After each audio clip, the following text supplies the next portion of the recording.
Hello and welcome to BBC World News. We start with events in the Sea off Singapore, where an American warship has been damaged after a collision with an oil tanker. The USS McCain, a guided missile destroyer, collided with the merchant vessel Alnick MC. Its hull was damaged and the US Navy says 10 sailors are missing and 5 have been injured. Crew on board the tanker haven't reported any injuries and say there is no leak of the oil on board.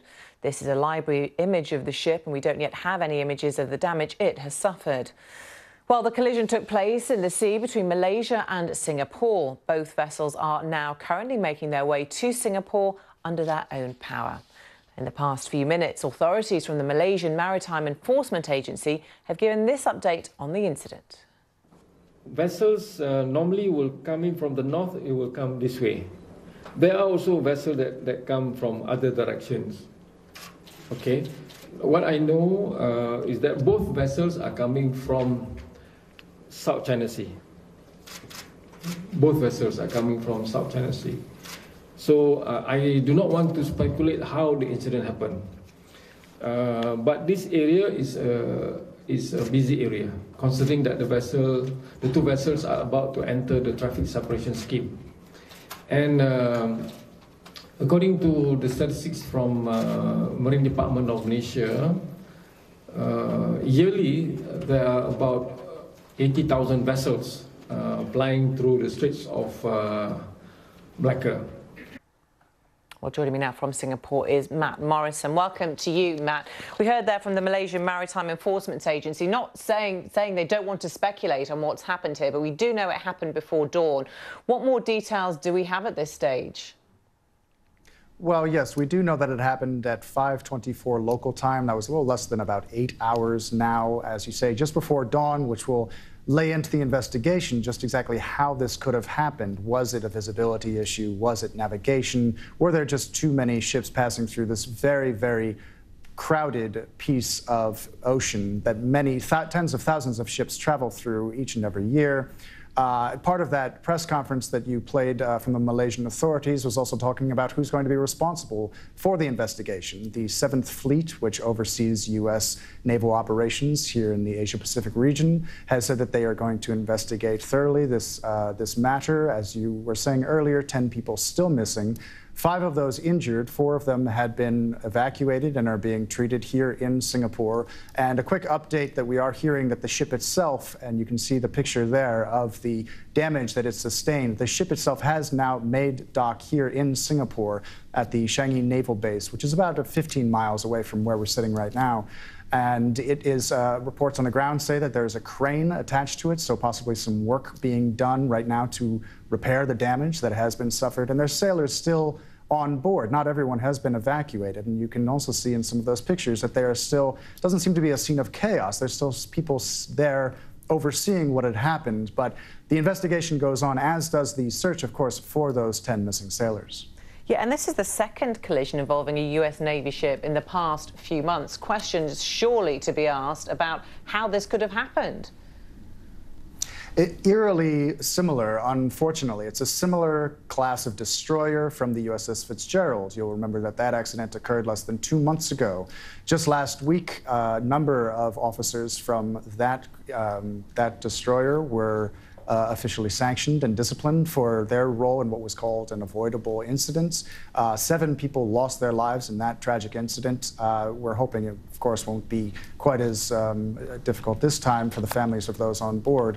But it certainly does add up to taint on the reputation of the U.S. Navy here in the region. It's not just the second in as many months, it's the 4th in a year. All this going on while the U.S. is carrying out military exercises, annual military exercises with the South Korean military, which was supposed to be the focus, more or less, of the day in terms of military matters from this part of the world. OK, Matt Morrison in Singapore, thank you for the update. Now, one other line related to the US military to bring you, and this is relating to Afghanistan. Well, Donald Trump is to announce his long-awaited strategy on Afghanistan on Monday evening in a live TV address in America. The US has been involved in the Central Asian country for more than 16 years. The White House hasn't given any pointers as to what the president might announce, just saying that there will be an update on the path forward. We'll, of course, bring you that live here on BBC World News at 0100 GMT on Tuesday. This is CNN Breaking News. 3 a.m. on the U.S. East Coast. Welcome to our viewers here in the United States and around the world following the breaking news this hour here on CNN. I'm George Howell at CNN Center in Atlanta. Search and rescue efforts are underway after a U.S. guided missile destroyer collided with a merchant ship near Singapore. This happened early Monday. 10 sailors are missing from the USS John S. McCain. 5 are injured, and there is some visible damage. You can see a gaping hole above and significantly below the ship's waterline, but it's moving to port under its own power. This is the 4th mishap involving a U.S. Navy warship in the Pacific this year. Let's get the very latest this hour from CNN senior U.S. correspondent Kyung La, live in Tokyo with us. Kyung, what more do you know about the situation with these sailors, the search for the missing and those who were injured? We haven't received any recent update. The last update that we got from the 7th Fleet was that the ship, as you said, was sailing under its own power back to port in Singapore, and that the investigation was going to pick up from there. The last thing we heard about those sailors is that they remain missing, that there are a number of assets that have been deployed to that region, from U.S. helicopters to Ospreys from the U.S. Marines to assistance from Singapore, Malaysia, a significant effort to try to figure out where these sailors are. So that's the very latest that we've heard, that the search is underway, that the ship is heading back to port, and that they're going to try to figure out what's happened with these young sailors. From what we understand, George, they've already tried to reach out to the families. The 7th Fleet tweeting out a support number for families to call in. It bears to remember that many of the people aboard these ships, because, you know, we've been aboard a lot of them, they are very young. They are in their 20s, and these young people are still missing. George? And there is some context here with regards to the U.S. Navy. This is not the first time that we've seen an incident like this, a reported collision. Just 2 months ago, the USS Fitzgerald collided with a Philippine container ship. Before that, 2 other incidents earlier in the year. What more can you tell us about that with regards to the overall optics here, the big picture? Well, we can take it piece by piece by looking at the USS Fitzgerald. A report just came out this past Thursday detailing the events, what happened when that collision happened, but it didn't answer exactly how it could have happened. And then if you look at the breadth of all of these, looking at this one that just happened, the USS Fitzgerald colliding with a container ship, May 9th, the USS Lake Champlain being struck by a fishing boat, and then the USS Antietam running aground while anchoring. 3 out of the 4, with the exception of the USS Lake Champlain, they are all part of the 7th Fleet based here in Japan.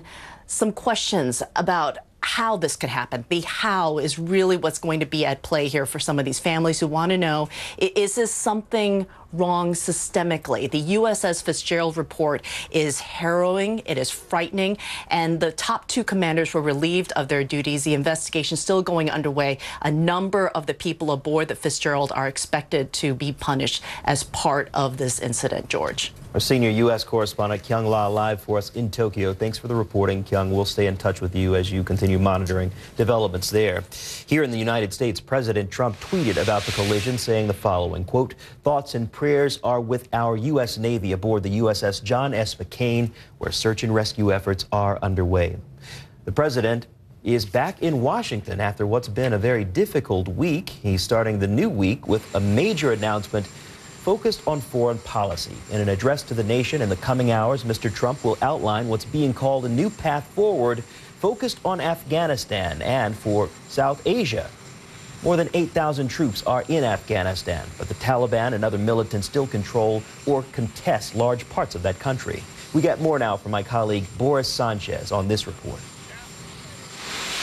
The president is set to address the nation PM, and he's expected to outline the strategy in Afghanistan and further the South Asia strategy for this White House that has been working on figuring out this piece of the puzzle in that part of the world for many months. The president has several options on the table, including a surge of troops. That's something that several Republican senators have voiced support for, including John McCain of Arizona.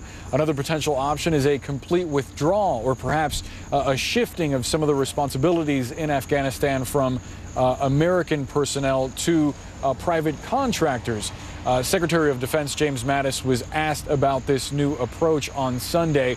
He didn't get into too much detail except to say that he wanted to allow the president to give his own explanation to the American people. Here's more from Secretary Mattis. I was not willing to make significant troop lifts until we made certain we knew what was the strategy, what was the commitment going in. In that regard, the president has made a decision, as he said. He wants to be the one to announce it to the American people, so I'll stand silent until then, until that point.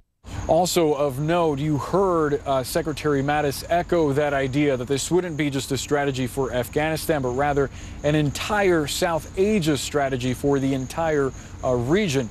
To give you some context, this is the longest war in American history, dating back to the fall of 2001. As you know, President Obama declared an end to combat operations in Afghanistan back in 2014.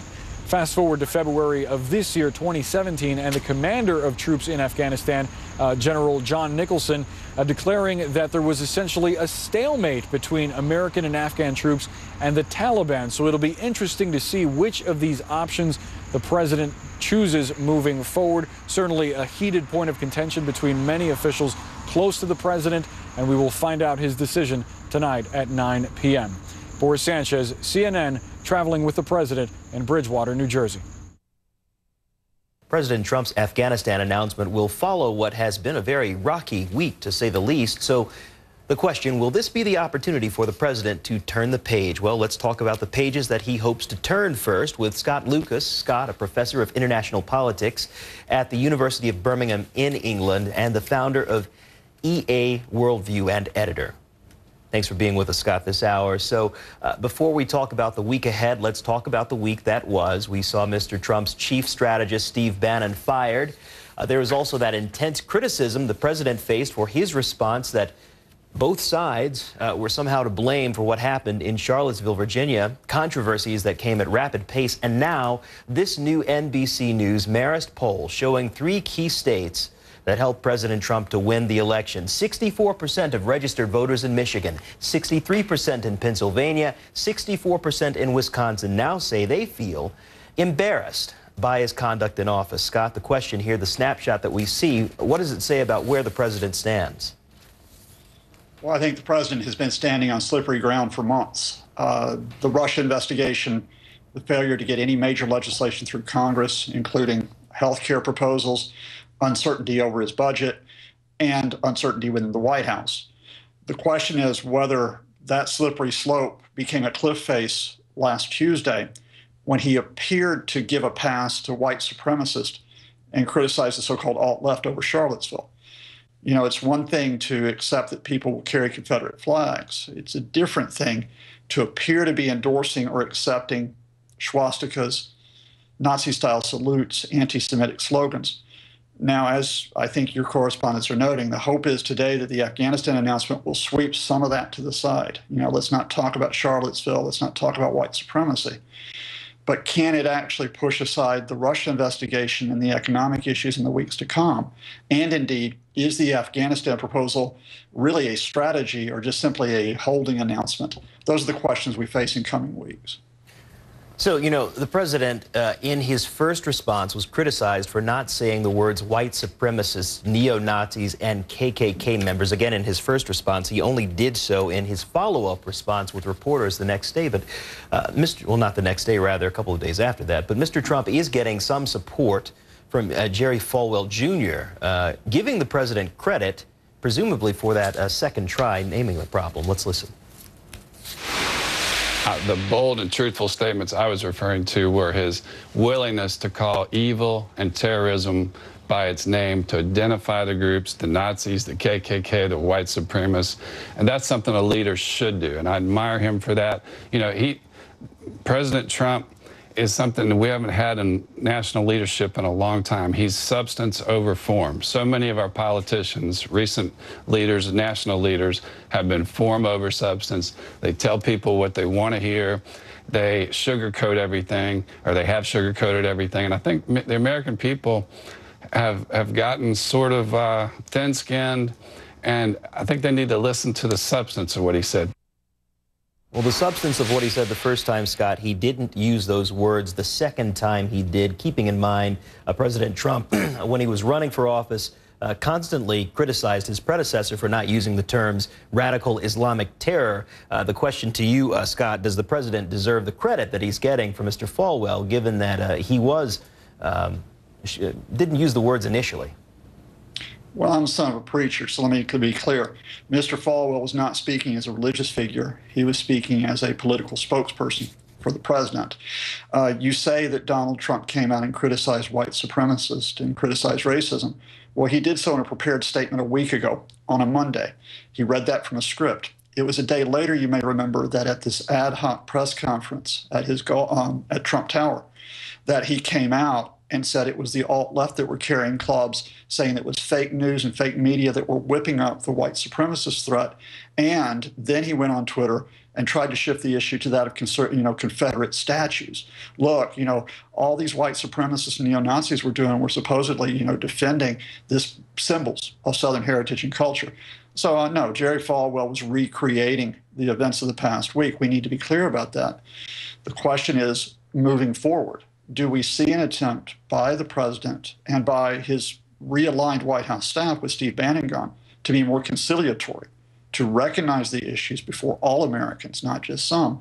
Or does Trump revert back to his aggressive and quite often hostile rhetoric? Scott Lucas, thanks so much for your time today. Thank you. Some members of Congress are now openly questioning Mr. Trump's fitness for office. The top Democrat on the House Intelligence Committee has called for more staff shakeups at the White House, but says the fundamental problem is at the top. Well, I certainly think that there's an issue with the president's capability. There's some attribute of his character that makes him seemingly incapable of introspection and a broad understanding of what the country really needs. And I think it's a question that people are asking, what is going on with this president? What can explain this kind of behavior? And then there was this from CNN contributor and iconic journalist Carl Bernstein telling our Brian Stelter that reporters need to investigate President Trump's fitness for office. Listen.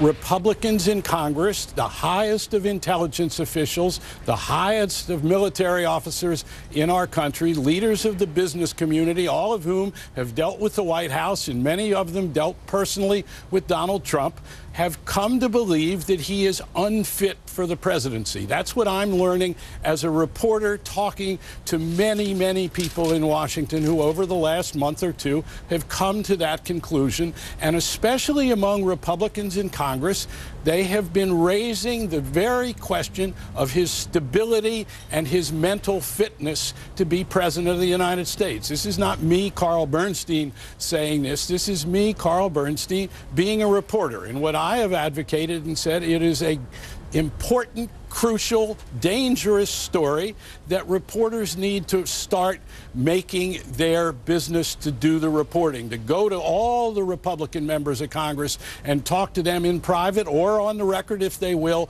about what they believe to be the fitness or unfitness of Donald Trump to be president of the United States. But when reporters do that, they usually get a no comment, right? They usually get a no comment. How do we get to this issue if GOP leaders won't talk about it?